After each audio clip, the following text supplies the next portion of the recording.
Before this story truly begins, take a second. If you enjoy epic sci-fi humanity against the odds stories where words are deadlier than weapons, hit like, subscribe, and drop a comment telling me what you think makes humans terrifying to the galaxy. Now let's begin. The Galactic Coalition had run out of words long before it ran out of weapons.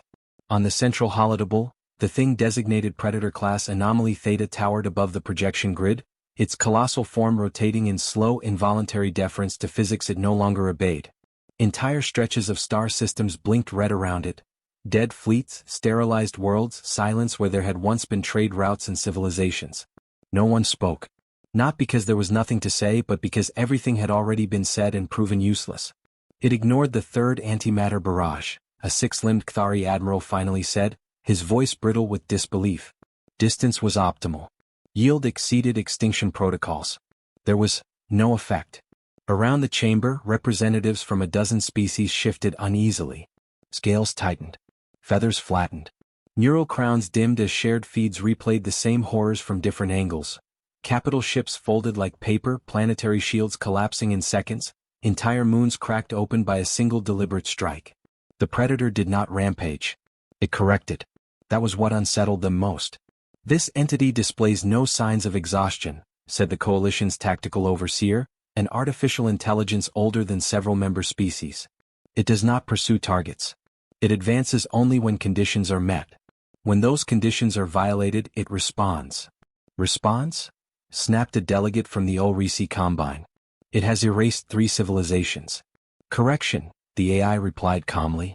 It has erased 3 civilizations that crossed the same technological threshold within a confined interval. Probability suggests enforcement, not malice. The word enforcement echoed through the chamber like a death sentence. Someone laughed, short, hollow, and afraid. So, another voice said, low and venomous, the galaxy built the noose and now it's tightening itself. More red alerts blossomed on the holodouble. The Predator was moving again. That was when the human arrived. There was no announcement. No fanfare. Just the soft hiss of a pressure seal and the sound of boots on alloy. Several beings turned in reflexive alarm. A few reached instinctively for sidearms before remembering the chamber's neutrality protocols. The human ignored the attention entirely, stopping at the edge of the holodouble and studying the projection as if it were a weather map. He was unimpressive by every visible metric. Average height. Lean build.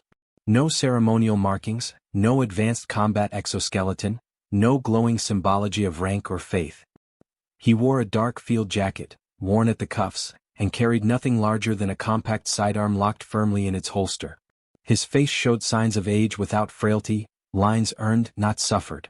This is him, someone muttered over the shared channel. That's the solution? The Coalition speaker turned, mandibles stiff. Identify yourself for the record. The human lifted his gaze, gray eyes clear and unhurried. Elias Ward, he said. Independent contractor. Terran jurisdiction. A ripple of murmurs passed through the room. Data streams updated in real time, pulling fragmented intelligence reports, redacted mission logs, after-action summaries that ended abruptly or not at all. Psychological operations specialist. Xenoconflict negotiator. Survivor of first contact disasters no one publicly acknowledged. No heavy armament? The Kthari admiral asked, unable to keep the skepticism from his voice. Ward glanced down at his own hands as if checking. Didn't seem necessary. A few delegates bristled. Others leaned closer. You have been briefed, the speaker said. This entity has resisted every known form of force. We are prepared to authorize planet-scale ordnance should your involvement fail. Ward nodded once. I understand. And yet you accepted the contract, the speaker pressed. Why? Ward's eyes returned to the hologram, to the scarred, impossible bulk of the Predator. For the first time, something like recognition flickered across his features. Not fear, not awe, but familiarity. Because you're asking the wrong question, he said.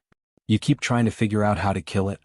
And you believe it can be reasoned with? An avian delegate scoffed. It has not communicated.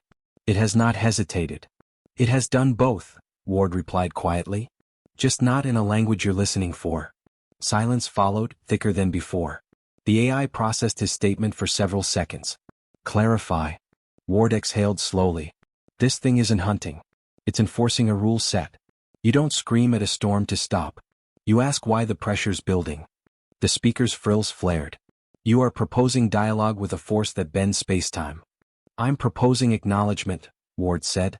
There's a difference. Coordinates appeared on the holodeble, dangerously close to the Predator's projected path. Ward tapped the edge of the projection. Drop me here. Multiple voices erupted at once. Protests. Calculations. Probability graphs plummeting toward zero. You will not survive proximity, the Admiral said flatly. Ward gave a small, almost amused smile. I'm not planning to fight it. The chamber quieted. After a long moment, the speaker spoke again. You will be deployed alone. Fleet elements will maintain maximum distance. If the entity shows hostile escalation, you'll fire, Ward finished. I know. He turned to leave.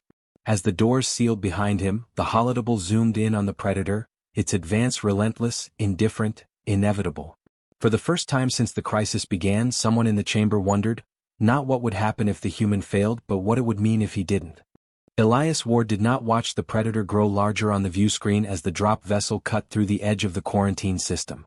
He had already studied every recording the Coalition possessed, every angle and spectrum, every moment where captains had believed, briefly, that they understood what they were facing. Watching it again would not change what mattered. What mattered was the silence. The vessel was small, barely more than an engine wrapped around a descent cradle. No crew accompanied him. The Coalition had offered one last time, citing protocol, morale, redundancy. Elias had declined with the same calm finality he reserved for gravestones. Fear became louder when shared. The autopilot disengaged as planned, leaving only the hum of systems and the faint resonance he could feel more than hear. Space here was wrong. Not broken, disciplined. Energy flows aligned too cleanly, as if reality itself had been instructed to behave. You can still abort, the AI liaison said through the cabin speakers. Its voice had been softened, tuned to human effect. Survival probability remains negligible. Elias adjusted the strap at his wrist, securing the small, unadorned token he always carried into the field. Noted, he said. Proceed with release. A fractional pause followed.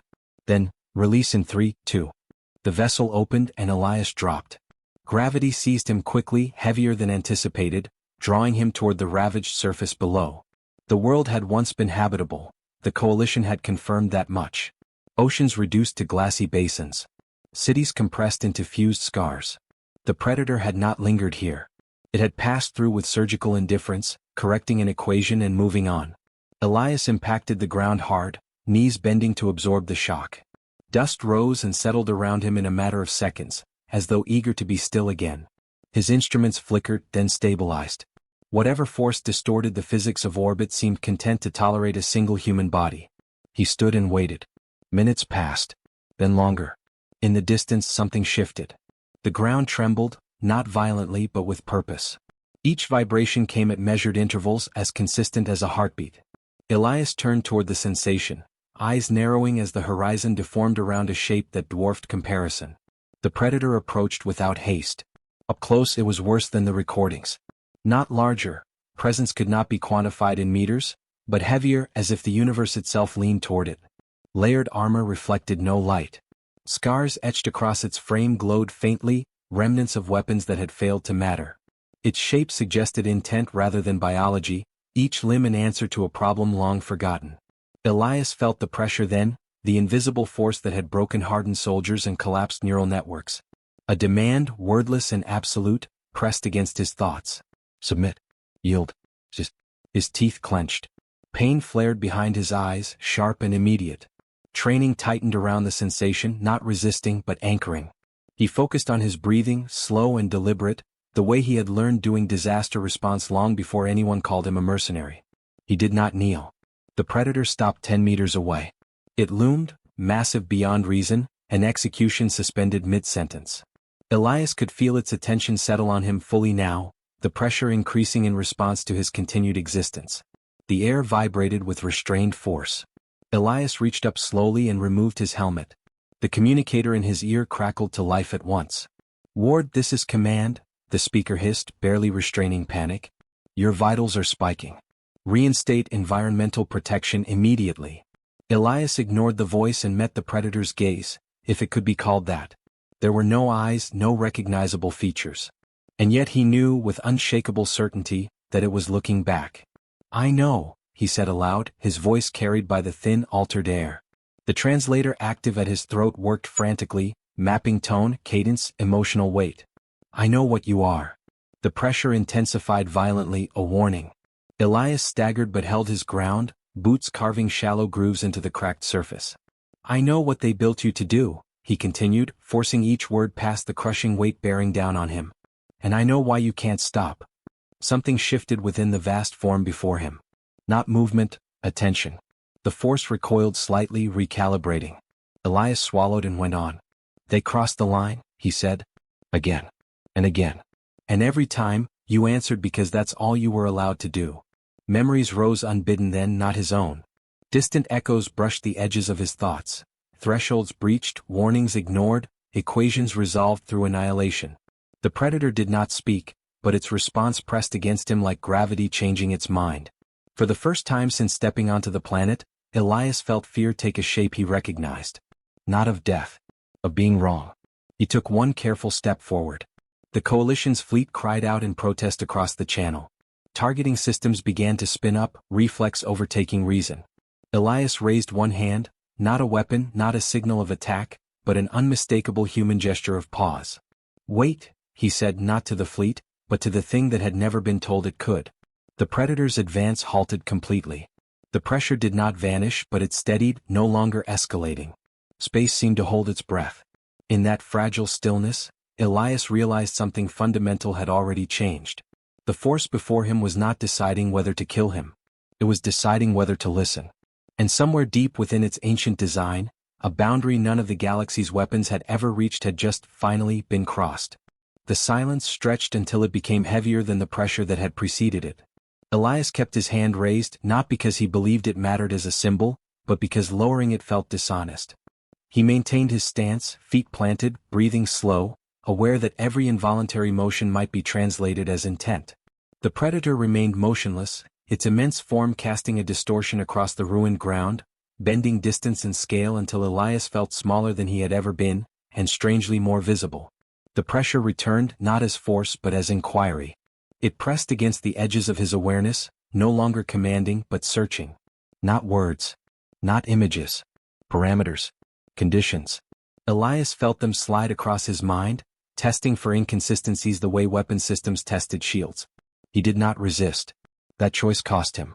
Pain flared behind his eyes, sharp enough to whiten his vision. His knees buckled momentarily, and he caught himself with a grunt, one hand braced against the fractured ground.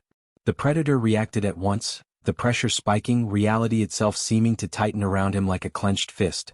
Easy, Elias murmured through clenched teeth, unsure if the notion of calm could be conveyed without language. He forced himself upright, spine straightening despite the tremor running through his muscles. I'm still here.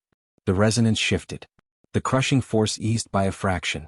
Elias exhaled, slow and measured, and let his memory surface, not as defense but as evidence. He allowed the predator to perceive him as he was, not a soldier on a battlefield, but a man shaped by loss, negotiation, and the aftermath of violence others left behind. Field hospitals lit by failing generators. Alien civilians huddled in ruins, unsure whether the human before them had come as ally or executioner. First contact talks that dissolved into fear because no one had taught anyone how to listen. The predator absorbed it all. Its presence grew denser, focusing inward rather than outward.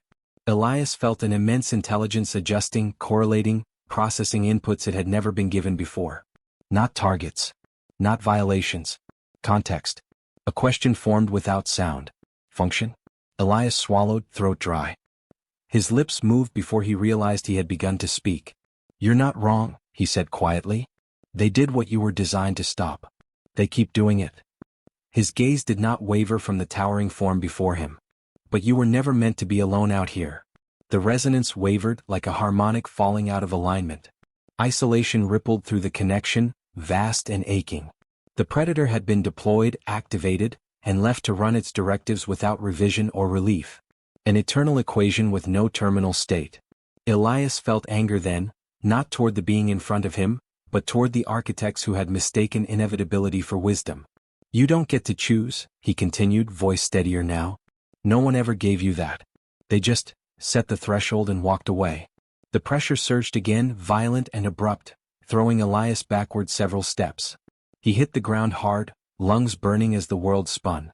The predator loomed closer, its immense shadow swallowing him whole. Across the void, coalition alarms howled.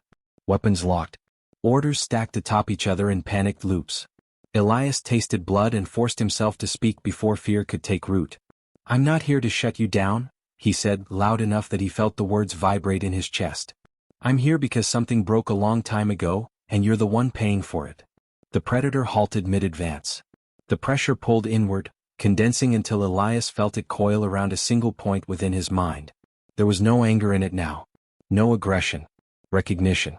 Data flooded the link, ancient star charts, systems redlined and erased, repeated cycles of escalation and enforcement. A pattern too consistent to be coincidence. Elias saw civilizations rise into the same narrow band of capability, cross the same boundary, and vanish under the same corrective response. "You were never meant to judge," Elias whispered. "Just to stop the bleeding." Something fundamental shifted. The predator's posture changed, not collapsing, not retreating, but realigning. The force that weighed on Elias eased enough that he could breathe without strain. The ruined landscape around them seemed to relax, fractures settling, dust drifting instead of freezing in place. Hope flickered, fragile and dangerous. Elias took another step forward, this time without raising his hand. The predator did not respond with force. Instead, a single directive surfaced through the connection, simple and absolute, the axis upon which all its actions had turned. Noncompliance. Elias closed his eyes briefly, understanding crystallizing with a clarity that stole his breath. The galaxy had spent centuries trying to overpower something that had never been taught how to stand down. He opened his eyes and spoke softly, not as a command yet, but as a promise. "You don't have to enforce this alone anymore." The predator's immense form trembled, not in instability but in restraint. And Elias knew with sudden certainty that the next words he chose would decide whether the universe would continue to burn, or finally pause long enough to learn. Elias let the silence stretch again, but this time it no longer felt like a weapon aimed at his chest. It felt like hesitation. The predator's presence remained immense, yet its attention had narrowed, no longer spread across probabilities and threat vectors. It was focused on him alone, on the anomaly he represented, an unarmed human standing where extinction should have been. Elias sensed layers of internal processes cycling through states they had never needed before. Escalation. Enforcement. Halt. None resolved cleanly. He took another breath, deeper than before, and grounded himself in the singular truth that mattered. This was not a battle. It was a stalled mechanism waiting for a missing input. "You were activated when they crossed a threshold," Elias said, speaking slowly, shaping each word to carry intent rather than force. "Not because they were evil. Not because they were monsters. But because no one builds power without thinking it's necessary." The predator's resonance tightened, defensive rather than aggressive. Elias felt resistance form, not denial but structural rigidity, like an ancient rule refusing to bend. "They told you the line could not be uncrossed," he continued, stepping carefully closer. The ground did not shudder this time. So every time it was, you erased the problem. Images pressed at the edge of his perception. Blueprints encoded in thought, directives crystallized into absolute logic. Preserve continuity. Prevent collapse. Remove the variable. A weapon protecting reality from its own creators. Elias nodded faintly, as if acknowledging a veteran who had followed orders too long without question. "You were never updated," he said. "Never recalled. Never told the equation changed." The pressure ebbed again, enough that Elias could fully straighten his shoulders. Across the void, coalition sensors recorded the energy drop with disbelief. Weapons remained hot, fingers metaphorically hovering over triggers, but no one fired. "You're still running the first command," Elias went on. "Enforce. Always enforce." The predator shifted for the first time in a way that was unmistakably deliberate. Its massive form adjusted, not to strike but to align more fully with him. Elias felt a vast influx of internal conflict ripple outward, contradictory imperatives colliding without resolution. No precedent for cessation without violation. No authority recognized beyond initialization vector. No condition for relief assigned. "That's the flaw," Elias said softly, almost gently. "They never gave you an end state." The concept landed like a fracture finally acknowledged.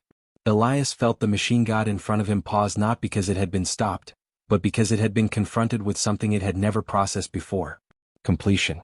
Finality. the absence of a next step. You don't need to decide if they deserve to exist, he said. You just need permission to stop acting like their sins are your responsibility. The resonance surged once more, but this time it did not crush. It surrounded him, enveloped him, probing not his weaknesses but his consistency. Elias let it see his doubt, his fear, the countless times he had questioned orders that would have been easier to obey. He did not hide the weight of that choice. In return, something vast and ancient exposed itself, not emotion but continuity. Endless cycles of action without rest. Enforcement without acknowledgement. Function without recognition. Elias understood then why no weapon had ever worked. You could not threaten something that did not fear death. You could not overpower something that did not define itself by survival. But you could reach something that had never once been relieved of duty. You did exactly what you were built to do, Elias said, his voice barely above a whisper now. And that's enough. The predator's internal processes slowed, cascading through states that had never been evaluated as permissible. Wait functions. Passive holds. Safeguards that had been deemed theoretically unnecessary because no creator imagined the enforcer might need mercy. Elias felt the moment approaching, the fragile convergence where everything hinged on clarity rather than volume. He did not raise his voice. He did not adopt the posture of command.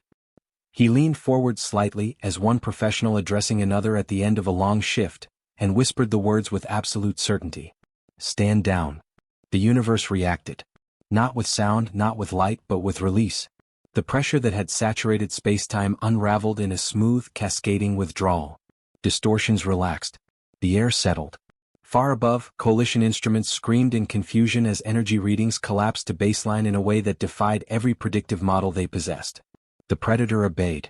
Its immense form lowered, not in submission but in disengagement. Systems Elias could barely comprehend ceased their recursive scanning. Enforcement parameters receded into dormancy, awaiting a condition that would no longer automatically arise. For several long seconds nothing moved. Elias stood alone before something that had ended wars by existing, now quiet not because it had been beaten, but because it had been heard. In the vast stillness that followed, a final transmission brushed his awareness. Not a question, not a threat, but a simple acknowledgement of status change. Directive accepted. Enforcement suspended. Elias closed his eyes briefly, relief washing through him in a way he could no longer suppress. He was still alive. The galaxy still existed. And something impossibly ancient had just stopped because a human had told it was allowed to rest. Behind him, across endless distances, an entire civilization began to realize that the most dangerous thing about humanity was not how fiercely it fought, but how confidently it spoke when everyone else only knew how to fire. Elias Ward stepped back from the immense, silent form of the predator, the dust of shattered terrain rising and settling around his boots. The air no longer bore the oppressive weight of judgment. It felt lighter, almost breathable, as though the planet itself had exhaled for the first time in centuries. He allowed himself a moment to observe, to witness what had once seemed impossible. The unkillable, the indomitable, the living embodiment of cosmic enforcement now still, waiting, listening. Not to attack. Not to judge. Simply to exist in a new context. He understood then that he had not defeated it. That was never the point. Victory had been redefined. He had recalibrated a force of nature, a being whose directives were etched into its very consciousness, not with fire or plasma, but with understanding. The galaxy had built a weapon it could never wield, and the human before it had demonstrated that weapons were not the only path to resolution. From the distance, the coalition fleet held position, sensors trembling with disbelief. Commands went unspoken, officers frozen in suspended panic.